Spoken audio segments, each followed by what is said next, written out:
શિરીનબેને તો પહેલી વાનગી જે આપ તમારા માટે મસ્ત મજાની બનાવી, અને હવે બીજી વાનગી છે. તમે પાઉંભાજી તો નામ સાંભળ્યું હશે, બધાની ફેવરેટ હશે. પાઉંભાજી રોલ્સ હવે બનવા જઈ રહ્યા છે. તો ચાલો, નામ તો ઇન્ટરેસ્ટિંગ, યુનિક લાગી રહ્યું છે. તો વધુ વાર નથી લગાડવી, એમની પાસેથી જ જાણીએ કે આ વાનગીની શું છે પ્રોસેસ. હા, આ બેસ્ટ લેફ્ટ ઓવર રેસીપી છે. આપણે ઘેર મહેમાન આવે કે આપણે આપણા ઘર માટે પણ બધા માટે બનાવીએ ત્યારે પણ થોડીક તો ભાજી પાઉં વધે જ, થોડીક સબ્જી તો વધી હોય, એકાદ બ્રેડ વધી હોય, આપણે એ બધાનો ઉપયોગ કરીને સરસ મજાની વાનગી બનાવી શકીએ. બીજે દિવસે આ વાનગી બનાવીને અમે આ ફ્રીઝમાં મૂકીને. અને ઇન્ગ્રેડિયન્ટ્સ કયા કયા છે? આના ઇન્ગ્રેડિયન્ટ્સમાં આ ભાજી પાઉંનું સબ્જી છે.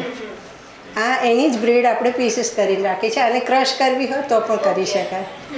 પછી આ બોઇલ પોટેટો મેશ કરેલા છે. પછી આમાં ડુંગળી, કોબીને એવું જ એ ટાઈપનું છે. થોડુંક આપણે નાખવું હોય એ પ્રમાણે જે પણ નાખવું હોય. આમાં બધી જ સબ્જી નાખી શકાય. ગાજર ને એ બધું બી નાખવું હોય, કાકડી ગાજર એ બધું બી છીણીને નાખી શકાય. અને આ કોબીજ ને ડુંગળીને એ બધું બી નાખી શકાય. એ સિવાય આ વખતે શિયાળો છે એટલે મસ્ત લીલું લસણ નાખું છું. પછી આમાં ચીઝ, પનીર એ બધું નાખી શકાય. હું અત્યારે ચીઝ જ લાવી છું. આદુ, મરચાં, કોથમીર અને આ ચોખાનો લોટ છે થોડો, એ બાઇન્ડિંગ માટે છે. બાકી હળદર, મરચું અને મીઠું, કારણ કે આમાં ઘણા બધા મસાલા આવી જવાના છે એટલે આપણે ખૂટતા મસાલા જ કરવાના છે. બિલકુલ. તો હવે કરીએ વાનગીની શરૂઆત. ચાલો, આપણે આ સૌથી પહેલાં ભાજી પાઉં થોડા કાઢીશું. આમાં આપણે થોડાક લેવાના, વધારે એટલા માટે નહીં લેવાના કે નહીં તો એ ઢીલું થઈ જશે. આનો જે આપણે ડવ તૈયાર કરવાનો, એ આપણે જે મુઠિયા ને એ બધું માટે તૈયાર કરીએ એ ટાઈપનો ડવ રાખવાનો આનો. અને એના માટે બાઇન્ડિંગ આ પોટેટો અને બ્રેડ એ બે નાખી અને ખૂટતું થોડું ચોખાના લોટથી એ રીતના લેવાનું છે આપણે. એટલે આ થોડાક પોટેટો લીધા, આ થોડાક બ્રેડ લીધી, પછી થોડો ચોખાનો લોટ નાખીશું. આમાં બાઇન્ડિંગ માટે જુદી જુદી વસ્તુ નાખી શકાય. અને આ હળદર અને આ મરચું જરૂર મુજબનું, આ બીજી બધું જે ઉમેરીએ છીએ એમાં ટેસ્ટી બનાવવા પૂરતું એ રીતના લઈએ છીએ. આમાં જો આપણે ભાજી પાઉંની કટલેસ બનાવવી હોય તો એના બ્રેડ ક્રમ્સ બનાવીને એ વધારે નાખવાના. આ બધી વસ્તુ ખરી બાઇન્ડિંગ માટેની, પણ સાથે બ્રેડ ક્રમ્સ નાખીને એનો કટલેસ જેવો ડવ બનાવવાનો. ઓકે. એ આના કરતાં થોડુંક હાર્ડ થશે. અને જો આના તમારે બોલ્સ બનાવવા હોય, પકોડાની જેમ તળવું હોય, આ બધું નાખવાનું, પણ એમાં આ બધું છૂને ચોખાનો લોટ થોડો વધારે અથવા ચણાનો લોટ નાખવાનો.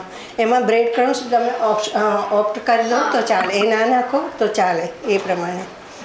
પછી આ મરચાં, એટલે આપણે ભાજી પાઉં બોલ્સ તો બનાવી રહ્યા છે, સાથે સાથે ભાજી પાઉંની કટલેસ પણ કેવી રીતે બને અને ગોટા પણ બને, એટલે બોલ્સ પણ બને, એ રીતનું થઈ શકે. એટલે આની આ જ રેસીપી, પણ એના ડવ જુદા જુદા થશે. આ લીલું લસણ નાખ્યું. જે તમે પહેલી વાનગી બનાવી હતી એ પણ એવી વાનગી હતી કે એક જ સામગ્રીમાંથી ઘણી બધું, અને આ પણ એવી જ વાનગી છે કે એક જ સામગ્રી છે પણ એના વેરિએશન તમે થોડુંક તમે ટ્વિસ્ટ આપો એટલે કંઈક જુદું જ થઈ જાય, એટલે સરસ થાય. એટલે બર્થડે પાર્ટી હોય ત્યારે આપણે પાઉંભાજીનો ઓર્ડર કર્યો હોય કે ઘરેથી કોઈ પાઉંભાજી આપણે બનાવી હોય, અને જો એમાં સામગ્રી વધી હોય તો આપણે પાઉંભાજી બોલ્સ. બિલકુલ.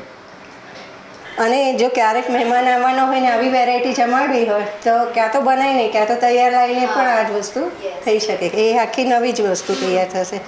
એટલે એકદમ ઇઝી પણ ખરી અને મહેમાનોને ભાવે પણ ખરી. બહુ જ ભાવે. અને સમથિંગ વેરાયટી લાગે, કારણ કે એ આ બધી વાનગી બીજે એ લોકોને ક્યાંય તૈયાર પણ નહીં મળે. બિલકુલ. અને આપણે રહ્યા ગુજરાતીઓ એટલે કંઈક ને કંઈક નવું તો જોઈએ જ. એ સહેજ ટ્વિસ્ટ આપીએ ને એટલે કંઈક નવું થઈ જ જાય કોઈ બી રસોઈમાં.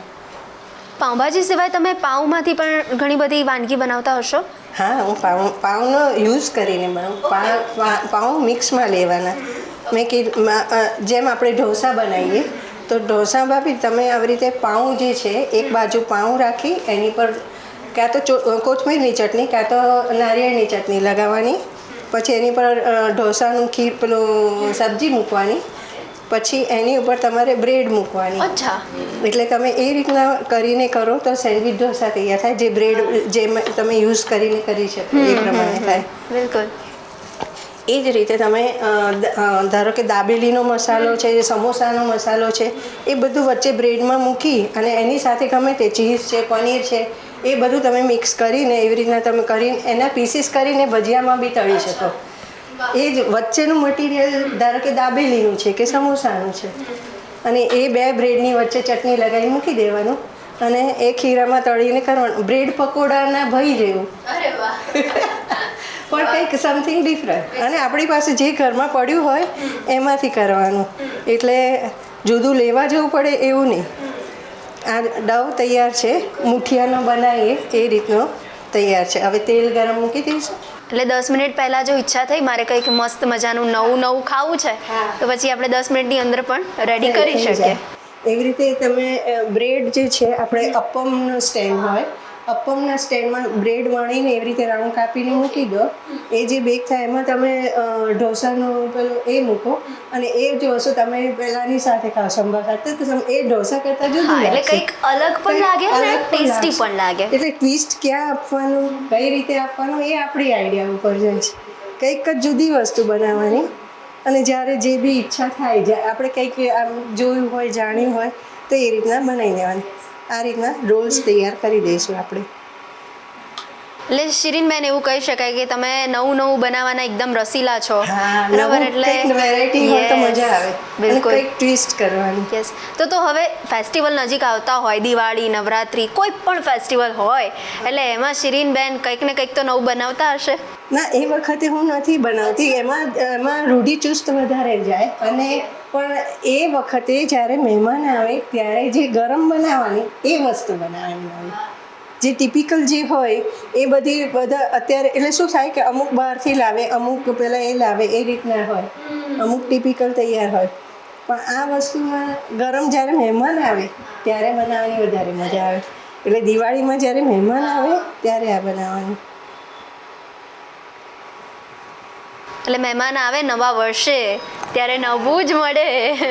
જો કે એ ખરું કે દિવાળીમાં મારી જે ફેવરિટ વસ્તુ છે એ મને એટલે જે આપણે ખરખડિયા જે બનાવીએ કેળાના, એ મારા સરસ થાય.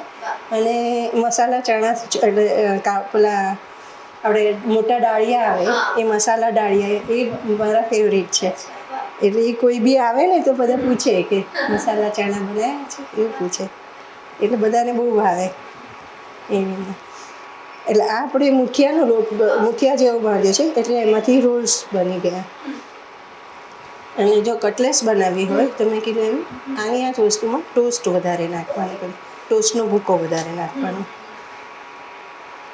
અને પકોડા બનાવવા હોય તો આ ઓમિટ કરવાનું અને ચોખાનો લોટ ને ચણાનો લોટ નાખીને બનાવવાના. તો આના જ વસ્તુમાંથી ફ્લેવર આ જ આવશે, એટલે ભાજી પાઉની જ આવશે, પણ બહુ જ સરસ લાગશે અને સમથિંગ ડિફરન્ટ લાગશે. આની મેઇન સ્પેશિયાલિટી તમે કહી શકો તો શું કહેવાય?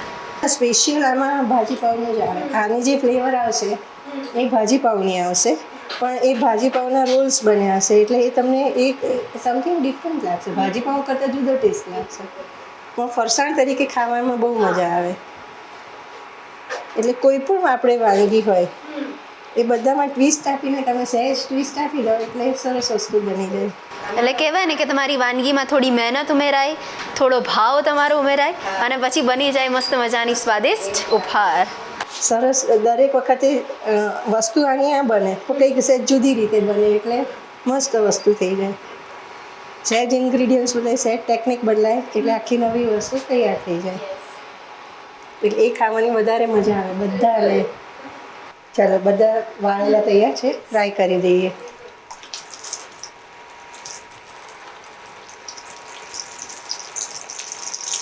આ રોલ્સ છે એટલે આપણે આ રીતના કરીએ છીએ. ઇવન આને બેક કરીને પણ કરી શકાય. અને જો કટલેસ તમે બનાવો તો એ પણ તમે બેક પણ કરી શકો, ડીપ ફ્રાય બી કરી શકો, શેલો ફ્રાય બી કરી શકો. એટલે બંને રીતે હેલ્ધી વર્ઝન બી એ રીતના કરી શકાય. અને સબ્જીને વધારે છે એટલે આમ જુઓ તો એ બધું હેલ્ધી થઈ શકે આમાં.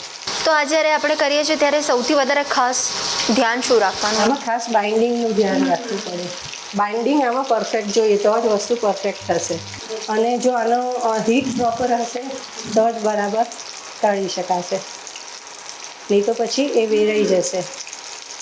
બાઇન્ડિંગ હશે તો જ, નહીં તો પછી ભાગી જશે. હીટ પણ એ રીતના પ્રોપર જોઈશે.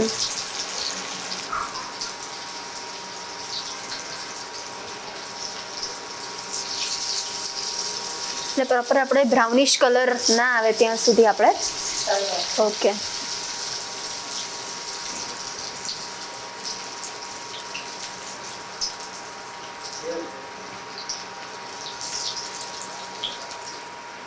તો શિરીનબેન, ભાજી પાવના રોલ્સ રેડી થઈ ચૂક્યા છે. થઈ ગયા છે.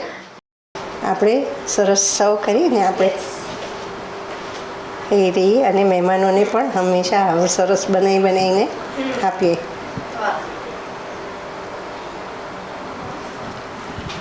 રેડી છે એટલા માટે. તો દર્શક મિત્રો, તમે પણ પાઉંભાજી ખાઈને કંટાળ્યા છો તો એક સામગ્રીમાંથી ઘણા બધા વેરિએશન્સ હવે તમે મેળવી શકો છો. પાઉંભાજી નહીં પણ ભાજી પાઉં રોલ્સ બનાવી શકો છો અને તમે પોતાનું તો દિલ જીતી શકો છો પણ તમારા ફેમિલી મેમ્બર્સનું પણ દિલ જીતી શકો છો. આ વાનગી બનાવો ને પછી અમને કહો કે કેવી લાગી વાનગી. તો દર્શક મિત્રો, તમને પણ ચટપટી વાનગી બનાવવાનો શોખ છે અને તમે પણ અહીં આવીને આપણા દર્શક મિત્રો સુધી તમારી વાનગી પહોંચાડવા માંગો છો તો રાહ કોની જુઓ છો? તરત અમારો સંપર્ક કરો. પણ એના માટે તમારે તમારું નામ, શહેરનું નામ, તમારી રેસિપીનું નામ અને રેસિપીનો સરસ મજાનો ફોટો અમને મોકલી આપવાનો છે. અમારી ટીમ સામેથી આપનો સંપર્ક કરશે. તો મળીએ છે નેક્સ્ટ એપિસોડમાં નવા મહેમાનની સાથે, અઢળક અલગ મલકની વાતોની સાથે. પણ ત્યાં સુધી મને રજા આપશો. ટાઇટલ સ્પોન્સર્ડ બાય એલજી વાંધાની હિંગ, a sense of authentic taste since 1894, co presented by mothers recipe, પ્રેમનો સ્વાદ. નમસ્કાર. ભાજીપાઉં રોલ્સ બનાવવાની સામગ્રી: ભાજી, બાફેલા બટાકા, ચોખાનો લોટ, આદુ, મરચાં, કોથમીર, તેલ અને મીઠું.